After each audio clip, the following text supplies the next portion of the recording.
There is hardly any other habitat type more associated with the word socio in the term and concept of socio-ecological restoration than man-made and managed high nature value grasslands.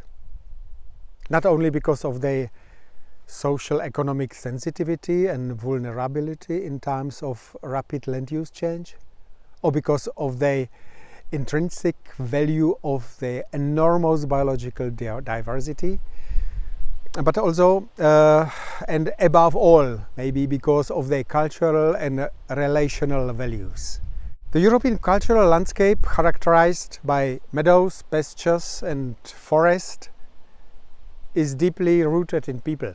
I remember very well Zsolt Molnár's lecture at the Grassland Biogeographical Seminar in Graz some 2-3 years ago about the need of taking indigenous, traditional and local knowledge into account when managing and restoring grasslands. It would be, however, unrealistic to believe and try to conserve and copy the old traditional land use just one by one as the only way to preserve or restore species-rich grasslands that we know and remember from the past. Said frankly, yes, meadow mowing with scythe and sickle is still alive, but survives and is well in place just in regions with vivid traditions and or appropriate subsidies and management programs. If they are not economically viable, the fate of extensive biodiverse grasslands is sealed one way or another. Either they are left to fallow and to scrap, or they are fertilized, intensified, or even converted to arable land. In this regard, the most challenging task for life is the development, practical demonstration, and replication of management restoration practices which are not only ecologically but also economically sustainable. The key challenge is their further development based on the traditional knowledge, but their inclusion in the modern, current operating and economic system of the farms to make the restoration efforts and investment sustainable in the long term.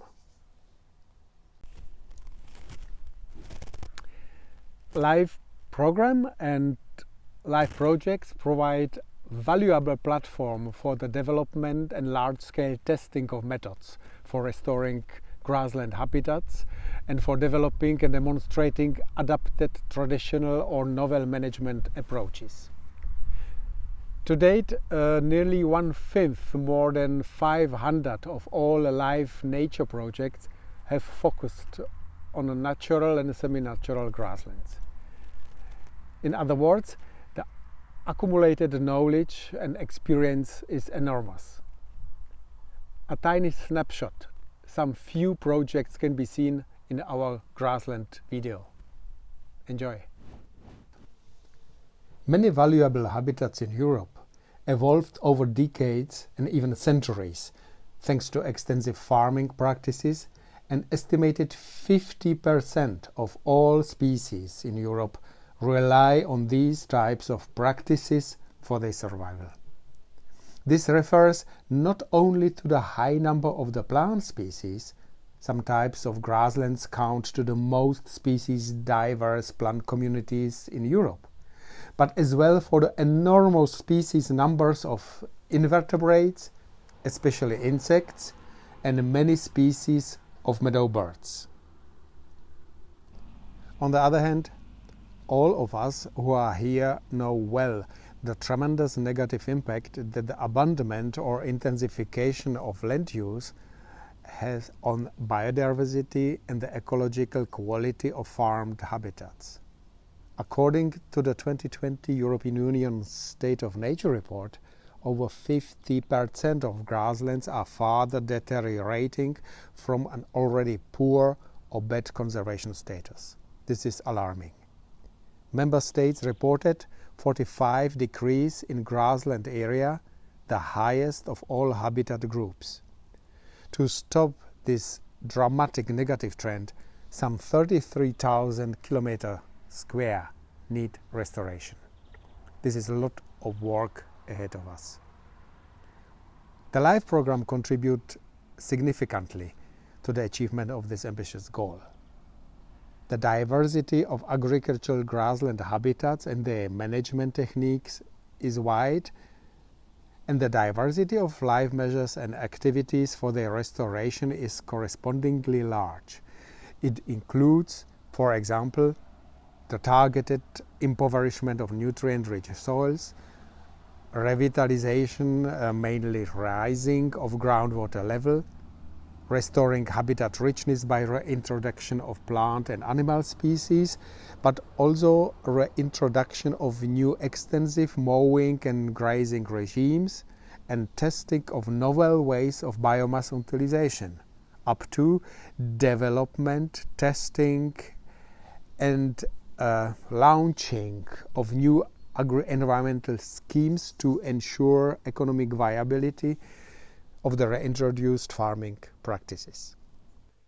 In the following few minutes, I would like to show just a few examples as representative of a large number of similar projects throughout Europe. In Germany, the Hessian Life Wetterauer-Hutungen project restored more than 100 hectares of biodiverse pastures by re-establishing sheep and goat grazing on the cleared areas. To ensure the sustainability of all the efforts, shepherds' apprentices were trained, and the use of lamb meat in German kitchens was advertised on local, regional and national scale, in butcheries, at exhibitions of food and nutrition fairs, and even in chef-cook shows. Even further goes the team of the Spanish Life Olivares Vivos in Andalusia, where almost 100,000 hectares of olive groves are located in the Natura 2000 network.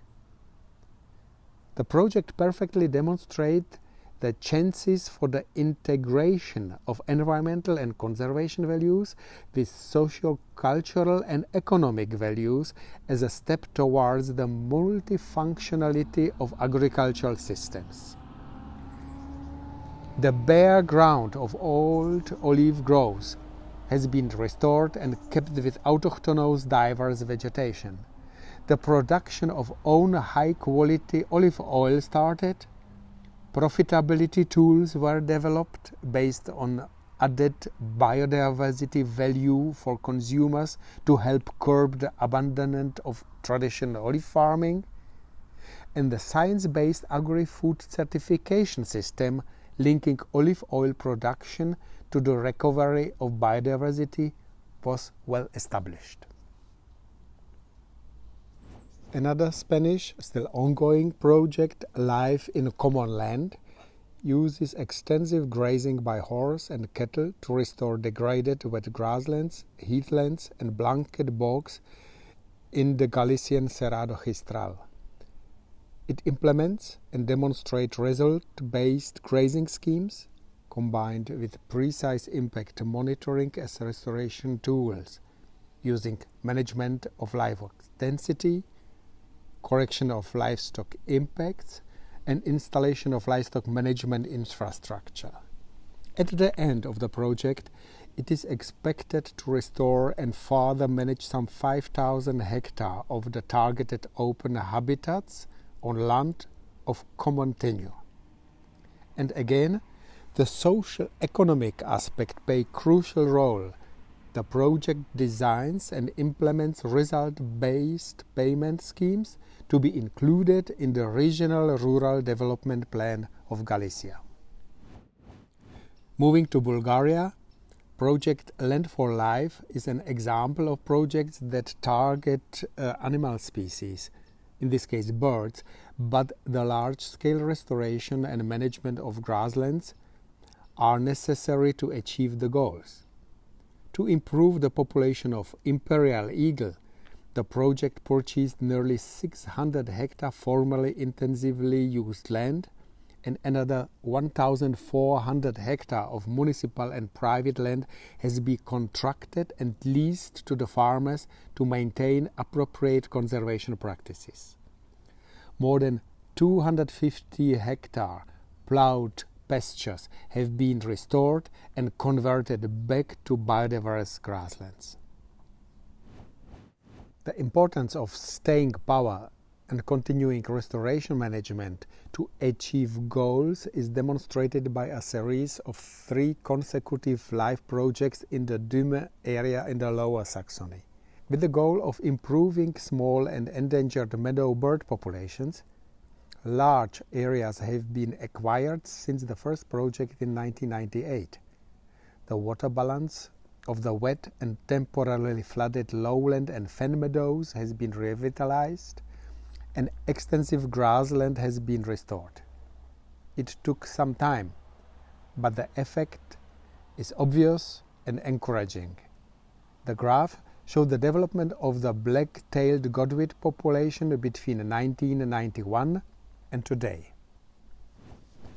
And last but not least, another good success story for the vital practice of the socio-ecological restoration is the Irish Burren Life project, implemented between 2004 and 2010.